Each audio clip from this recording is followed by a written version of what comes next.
right. Marriage was a luxury that Aunt June couldn't afford. She couldn't afford her baby either, but somehow the birth of her daughter April made my aunt happy. April was the daughter of her married man, although she let most people believe it was Bobby's. Eventually, both women would be married several times, but neither of them ever married the men they actually loved. Love and marriage only proved to be roadblocks on their paths to fame. Aunt June continued to do dance marathons, while my mother continued with burlesque. Both knew they needed to grow before they'd be the successes they both knew they would be. My Aunt June, however, was content with respect. My mother didn't care about respect. She would play her audience, and she would play her press, and she didn't care what they said, just as long as they got the name right. Have you ever heard of any other audience who sits with a newspaper covering their lap? No. Oh yes, June. You see, the reason for that paper is simple. It's because they're masturbating. And I guess they don't want to be seen by the other Johns. God, the stuff they bring in with them. It isn't education. Milk bottles and raw liver and... Don't believe me? Check the alley. See what they sweep out of here at night. That's not an audience. How would you know, June? What does your marathon audience bring in with them? His picnic baskets so they can munch and crunch while getting their jollies, watching a bunch of rejects degrade the human race in public? No. June, my audience is no scabbier, no sicker than yours. But my audience is more useful. You see, while they're out there jerking, I'm the one using them. Because there's another audience coming to watch my audience watch me. And it's what they say that matters, or rather, how much they say.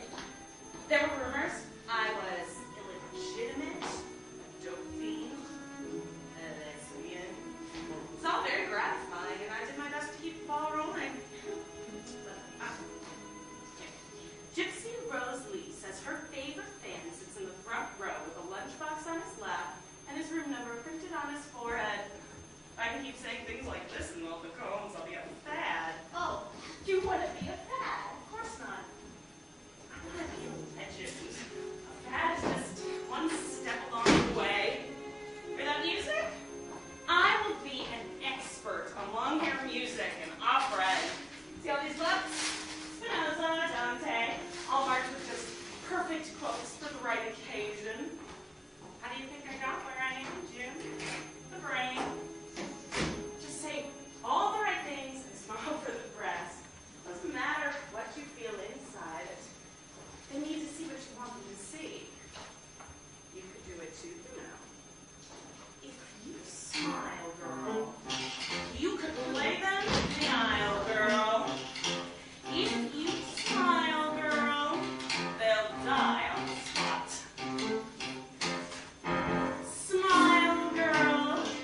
Drive them crazy with your youth, girl.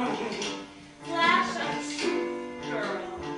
Give them everything you got, which ain't an awful lot. Smile, girl. Well, you never done the work, girl. Just a smirk, girl. Might well save the day. Smile, girl. Make them think you're being clever. And whatever happens, smile. No matter what, when the sooner smacks you. Smile. When a stagehand attacks you. Smile. When they do in the gallery. Smile. When they don't pay your salary. Smile. When the economy's not, smile. When you just feel like crying, smile. When tomatoes are flying, not buying, smile.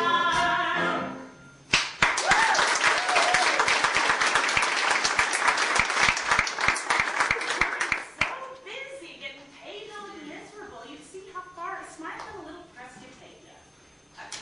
Opening night of the opera. I made all the columns. At just the right moment, a big car pulls up. The doorman hops over, opens the door, and I stand there with every camera on the street flashing bulbs at me. Moi, for a full-length cape made completely of orchids. I simply stopped traffic. One clever reporter mentioned that for a woman who usually appears naked, I looked awfully good dressed.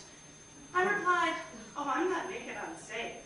I'm completely covered by a blue spotlight." There was a comic savagery in her manner, in the way she performed, remindful of a magician, the ultimate trick. Watch closely. Watch now, because the art is in misdirection.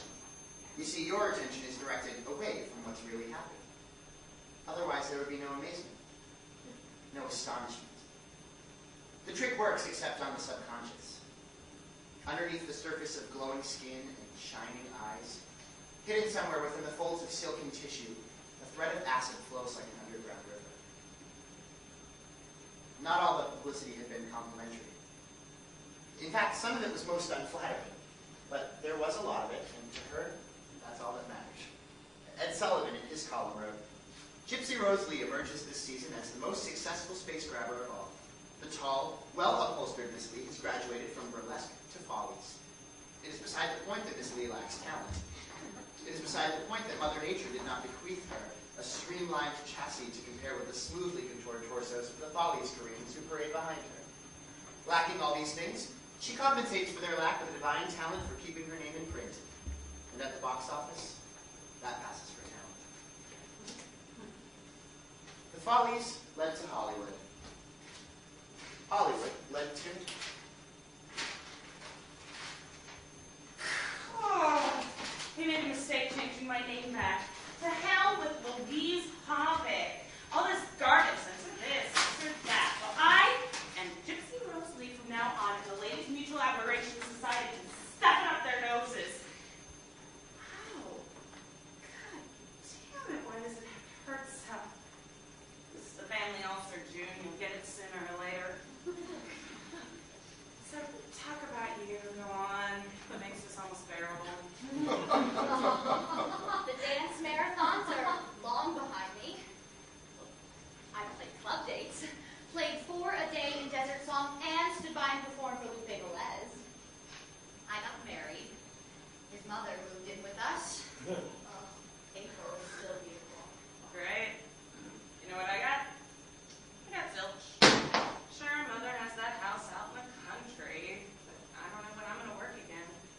What about your husband, Lizzie? Oh, another zilch. Nobody believed a single minute of all that romantic crap. Where is he? He's around somewhere. Nothing worked. With him, with Hollywood, zilch. My God. I tried everything in the book, too. That marriage was the most legitimate publicity I ever had. But you're a Hollywood star now. No, I'm a Hollywood lumpo now, June. That's what I am. God alone knows what's next. I might. My Todd, the producer, needs a woman like the one who put that Chicago World's Fair on the back, the one with the blue spot and the fan. Sally Rand. Oh, he built a whole track around a woman like you. How do you know he isn't just one more thing? I don't, but you said you didn't have any offers. Well, maybe people just think you're too big.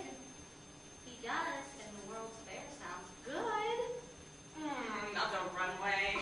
Well, he says you're worth $1 million on that midway. Did he mention money? Not exactly. But he said he would give his right ball to get you.